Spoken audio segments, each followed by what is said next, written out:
I think people generally make quite positive assumptions about my mental health because I'm outwardly very energetic, very enthusiastic, quite happy. The assumption is that inside there are no problems, that there are no obstacles in my personal or my private life, that I'm quite carefree. And what I would say to that is often actually with people who are the most energetic or the most enthusiastic or outwardly happy, that can often be a mask. Or it can be a way of dealing with moments of intense difficulty. And I've found for myself personally, actually, when I've been at my most energetic, when I've really thrown myself into things, that's been a response to very difficult personal times. I think the idea of manliness, of being a man, having to behave in a certain way, having to do certain things, I mean, it's just crap. And what I would say to young men is adhering to that or trying to make other people adhere to it is just not, it's not good, it's not cool. I think when I look at my father's generation, I mean, they had inherited norms that go back 1, 2, 3, 4 generations, long time. And that took with it certain presumptions around masculinity, being a man, and not talking, not communicating, you know, especially not communicating with your son. I have a wonderful relationship with my dad. We talk very healthily to one another, but it's clear that he's a bit more introspective and would say a lot less than I would. I think that's changing, but it would be fantastic if we could get to a place in the short term, in 10 years, 20 years, where it was the norm for men to communicate healthily around issues of mental health, to be honest with themselves, with their friends about these issues. I'm undecided. You know, I think there's the possibility of saying, well, masculinity as an essentialism, okay, we can still have it, whatever, if you want to have it. We're not going to eliminate it as a cultural idea or set of motifs for a long time. Could it be reframed as something where it meant behaving in a particular way, but in a positive way around other people? I think that's plausible. Have you ever been depressed? Yes. Yeah, I've been very depressed. I've been very down. I was never told by somebody, a medical professional, that I was depressed. So I suppose you could say I was miserable. But there was a period, 6 months to a year, where I literally couldn't see a way out, but nobody knew about it. You know, I talked about it to a couple of people, and that wasn't because I was holding anything inside. It's because I knew that it was time limited because it was a set of things that happened in my life, and it's not something I'd struggled with previously.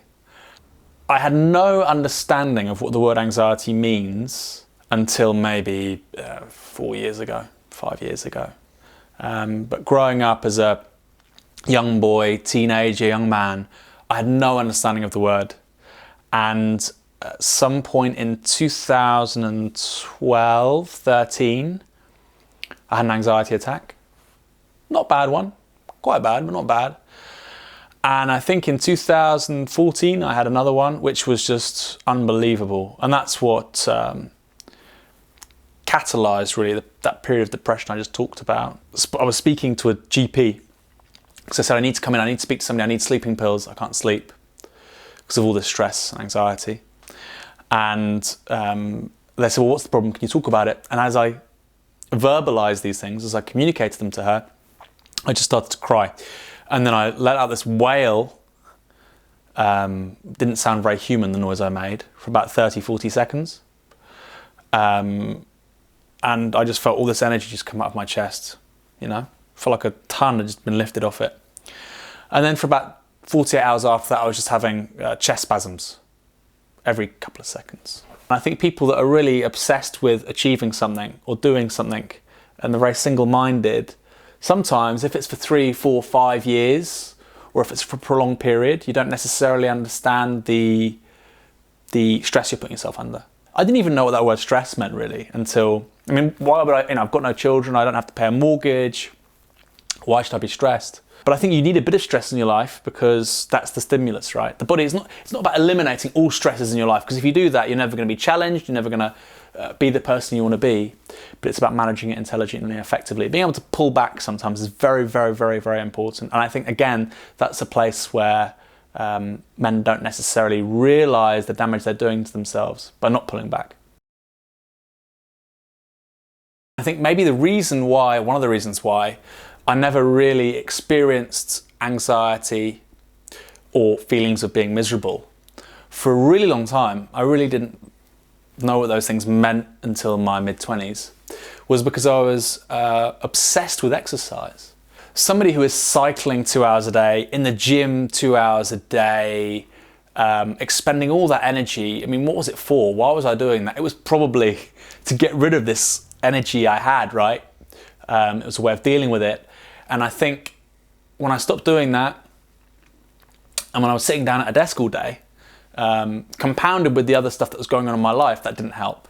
And exercise, I think, has been such a fantastic help in my life. I mean, I've tried meditation, I've tried things like that, but I genuinely find that getting on a bike is great. For me, lifting weights, which I've not been doing much of for a long time because I had an injury, but I'm starting to, again, working out is just fantastic because your breathing goes in a certain way for an hour. You just zone out. You're using your body in a premeditated, methodical way. I just find it very relaxing. I'm not going to say that good sleep and diet and exercise are going to deal with major mental health problems. That's obviously not the case.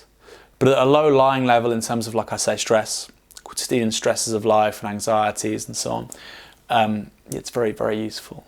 So I had a tough couple of years, and it culminated with breakdown of a relationship, incredibly stressful time in terms of work and how intensely I had to work, my mother passing away, difficulties with friends. Amazingly tough. I wouldn't want to go through it again. But at the same time, I wouldn't change it either because it made me who I am. And I have so much more respect for people that go through those things. I mean, I went through a tough year. Some people go through a tough 5 years, 10 years, 20 years, 30 years. But what was sucker to me was I didn't want to give in. I wasn't going to let something very difficult beat me. I was going to beat it. And I had the resources to do that, I guess. Now, I don't mean money, because I had none. But I had privileges in my life, which meant that I did maybe have an inner strength, which not everybody can have. So the idea that people need to suck it up when they go through difficult times isn't really that good. There is somebody you'll know who is really struggling with these things. They might not tell you, but they really are, and it's defining their life. We're talking millions of people. So in addition to the personal stuff, I think we also have to have a political solution. That can mean a couple of things. It can mean a general recognition of the scale of these things. That is a political ambition, objective in itself. Also policy aims, right? I think mental health within the provision of public health care, which we are going to defend so passionately and we're going to expand, I think mental health healthcare provision has to be a big, big part of that. I'd say the personal and I'd say the political. And as Heinrich said, they're not divisible from one another, they are mutually constitutive. And that's nowhere more the case than with mental health.